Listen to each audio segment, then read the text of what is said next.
Hey everybody, we're back. So much has happened. Just to review, most importantly, grandfather passed away.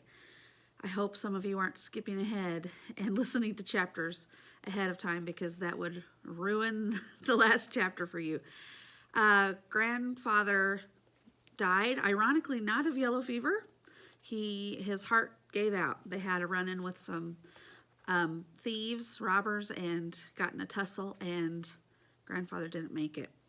So Matilda had to bury him, sadly enough, in a pit with tons of other fever victims, with no service, no ceremony, none of the stuff that grandfather would have deserved to have. And now she's completely on her own, and she's going to have to figure out what to do. There is no food. She has some money, but there's nothing to buy with it. So money doesn't do you any good if there's nothing to buy. The market is closed, and her garden is dead, and she's really kind of in a pickle, so to speak.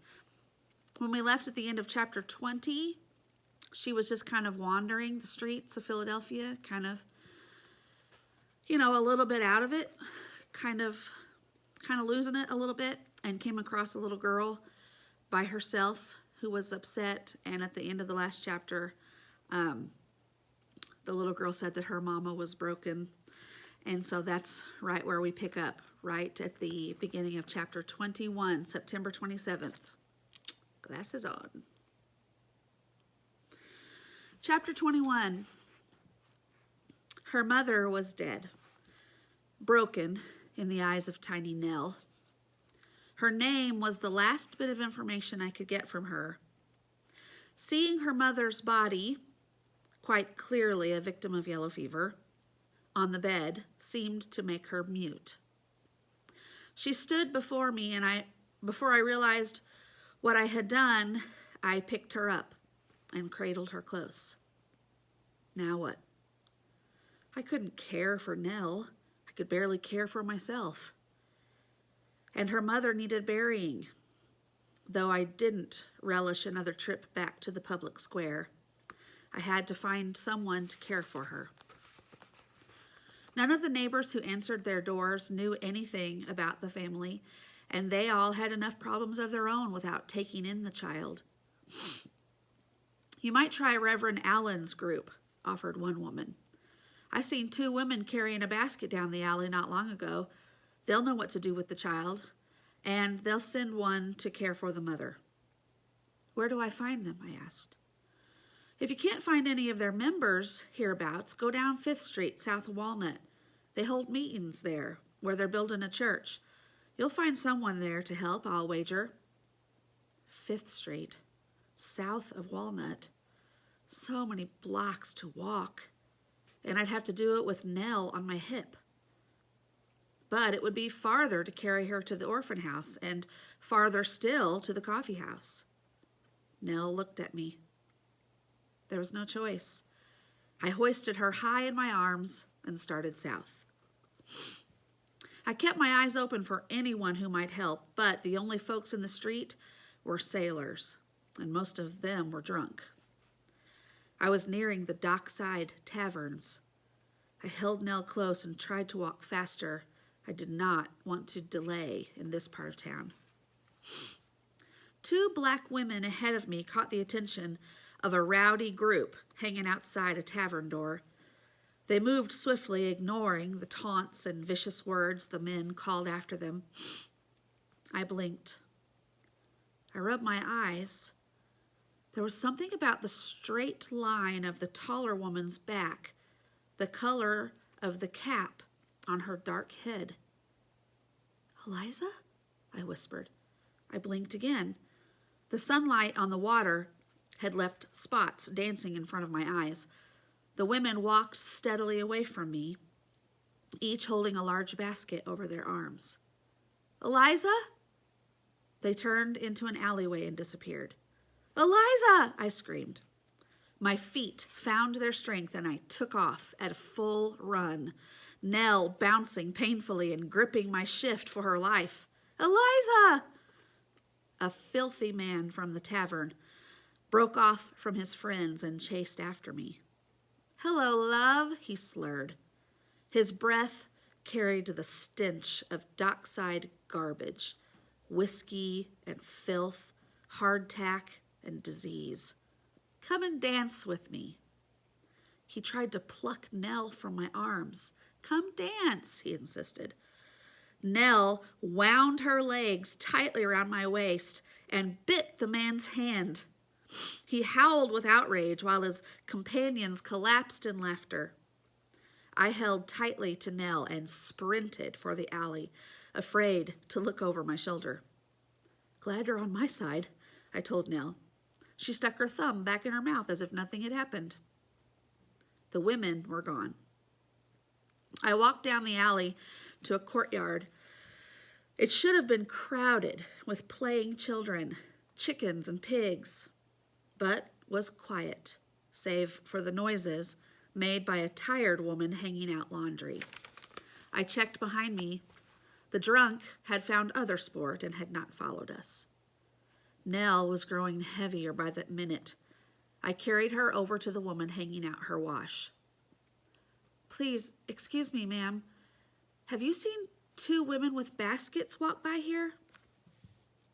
I seen nobody, the woman answered. Do you have the fever? No, I'm well. You don't look well, the woman said. You look like a wraith. The women, did you see them? They must have passed by. It's most important that I find them. Try the Simon house. I heard the door close that way a minute ago. Which one is the Simon house? The woman pointed at a house that fronted onto the courtyard, then drew a stained coverlet from the tub at her feet. I paused in front of the yellow rag tacked to the door. Should I bring Nell into a house with fever victims? She blinked her sea-green eyes at me. What a foolish question. This child has lived in a fever house for days, weeks maybe. I opened the door and rushed in. The parlor stood ready for company, with surprisingly fine furniture for the neighborhood and a portrait on the wall. Thick dust coated the chairs and table, and a man's coat lay on the floor. I stood, unsure of what to do next, when I heard the murmur of voices and footsteps overhead. I gathered up my skirts and went up. Eliza? A young man leaned over his wife, fanning her face with a paper fan. 2 silent children sat on the floor, gnawing on hard rolls. Are you come from the apothecary? The man asked in a rasping voice.